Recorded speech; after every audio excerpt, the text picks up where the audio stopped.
omnipresent Divine Father, fellow pilgrims on the path. These are difficult and challenging times. It requires extraordinary strength of character and willpower,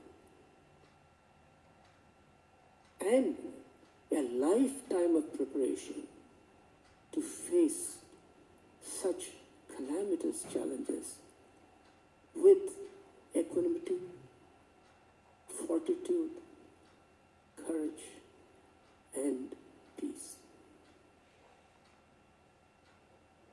Swami used to say, మంచి చింతన, మంచి మాటలు, మంచి కార్యములు, ఇది సత్యసాయి భక్తులు లక్షణము. Good thoughts, good words, and good deeds are the noble characteristics of a devotee of Satya Sai. Satya Sai భక్తులకు ఏ కారణములో స్వార్థమో సుప్రయోజనమో రాలేదు. Sai devotees under no circumstance should entertain selfish thoughts and thoughts of selfish aggrandizement. ఇది మాత్రం కాదు, not only that, మొట్ట మౌనమే చాలా ప్రధానం. First and foremost, silence is most important. In this context, we should ask ourselves, what are the responsibilities of a Satya Sai devotee? What would Swami expect of us? We should obey the guidelines and directions of the local, state, and federal agencies, implicitly and explicitly. We should practice social distancing. We should stay 6 feet away from each other. We should avoid unnecessary travel to places which are crowded. We should go out only for necessary items to purchase them. We should stay indoor, and we should stay calm and quiet. Is this enough? Swami will expect more from a Sai Bhakta. In addition to practicing social distancing, we should also practice spiritual distancing from our own thoughts and emotions. Of course, since we are closeted in the home, many may feel that due to our strong personalities, we may have to keep 16 feet away from each other than the 6 feet outside. So, our personalities should be 6 vices away from each other's personality. We should stop unnecessary indulgences in daydreaming. Yes, we should be informed. Yes, we should be entertained. But we should avoid unnecessary messaging, social networks, excessive TV or movie. Just as a national lockdown or a state lockdown has been prescribed, Maharishi Patanjali has prescribed a spiritual lockdown eons ago. Yoga Chitta Vritti Nirodha. Yoga is complete lockdown and cessation of all thoughts, mental impulses, and vasanas. Only then the virus of the ego and its disastrous effects can be controlled. Science understands very well a tiny fraction of the universe and creation. Science believes only in Bhutakasa, the physical universe, and does not believe in Chit Akasha and Chidakasha, the mental universe and the causal universe. Science understands diseases are caused by chemicals, and it tries to discover medicine in terms of other chemicals which can combat. Of course, the current virus is not even a living organism, so it cannot be killed by antibiotics. It is an RNA, it's a protein molecule. It has to wither out on its own.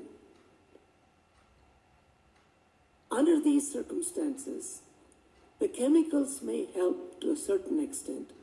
The chemicals may dull the mind and relieve the pain, but the chemicals cannot cure the true cause of the problems in the physical world, the negative thoughts which are toxic and are causing these problems. If the cure in the physical universe is a unit of one, then if we address the causes in the mind and cure it, it is 1,000,000 times more effective. Not only that, the cause of thoughts are the vasanas, or the impulses in the Chidakasa, in the causal world. If we can address that and cure it, it's 1,000,000,000 times more effective. See, recent scientific studies like neuroplasticity has proven that thoughts are very, very powerful. They can rewire the neural pathways. They can overrule what the body says, what the chemicals are dominating in our body and hurting us. Epigenetics tells every cell has a brain. Isa vasyam idam sarvam, sarvam kalvitam brahmam. There is divinity in every aspect of universe. So it's very important we pray, we chant the Rudram, we chant the name of Sai. We meditate, we do japa, we do dhyana. We should download the Radio Sai app and let that be our constant companion. There is the discourse stream, there is the bhajan stream, and we should listen to Swami's chanting the Gayatri. We should listen to Swami's voice at least once. No one can underestimate the power of prayer. Prayers are very powerful. See, those of us who are essential workers should to go and dedicate ourselves. Those of us who are skilled to help in these circumstances should volunteer with no fear, because why fear when Swami is here? But the rest of us should spend most of our time in prayers, in meditation, should not waste our vital energy. We may not understand, but every prayer, like Samasta Loka Sukhino Bhavantu, will have a tremendous impact on the calamity we are facing today. In 2011, when Swami left his physical form, I was devastated. During November, I was invited to a United Nations conference on education for children. 70 experts from 35 countries were called. I was also there. There I listened to a talk by a chief scientist from HeartMath Institute. And he said, the human heart is a magnet. The magnetic power generated by the human heart, though it's 1,000,000th in strength of the Earth's magnetic field, but when two people with similar thoughts are together, they enhance each other's magnetic field. And they did some experiments to prove it to themselves. And when more and more people are thinking alike, they are in satsang, they pray together, the magnetic field from their hearts join exponentially. Then he showed a chart from US Geological Survey, which measures the changes in Earth's magnetic field from 1990 onwards. Then he showed, you see here, Every time there is a significant change over 10 or 15% in the magnetic field, it corresponds to a cataclysmic event on Earth. And then he showed in 2001, September 11th, there is a huge peak, 20%. He said that's because the entire humanity was united. And then he showed in 2011, during March and April, there is a significant peak, which is 15%, we are not able to explain. Listening, I said to myself, I know what was the reason. It was millions of Sai devotees pining for Swami and for him to cure himself. That is the power of love. That if we all join together, in fact, at that time, I remembered something that happened during Swami's 70th birthday. In that birthday, Swami said, if there is peace on earth, it's only due to Sai Bhajan. See, I have faith in Swami's words. I accept his words. But a stray thought occurred to me when Swami said, the peace on earth is only due to Sai Bhajan. I thought, Swami, aren't you a little bit exaggerating? Then I forgot that thought. After the discourse, Swami came to Purnachandra Auditorium for the students' program. I was sitting in the front. Swami came straight to me. He said, Shankar, how was the talk? Then I was on my knees. I said, Swami, the talk was wonderful. Swami said, hey, when I said the peace on earth is due to Sai Bhajans, you doubted me. One day you will understand me.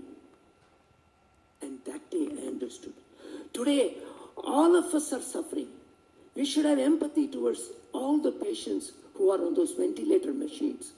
We should pray for these fearless workers who are risking their life to save them. We should pray for the welfare of all. In the Rudram, we chant, Ayam me hasto Bhagavan, Ayam me Bhagavatara. What does it mean? We are saying these hands have touched the lotus feet of Sai. They have developed healing powers. These lips have chanted the name of Sai. They are sacred. This heart has felt the bliss of Sai. So, it has become a dynamo of Sai love. We should all join together, think together, feel together, and pray to Bhagwan to shower his grace on all of humanity to heal itself. The virus may be a silent healer, but a Sai Bhakta should become a silent healer. Jai Sai Ram.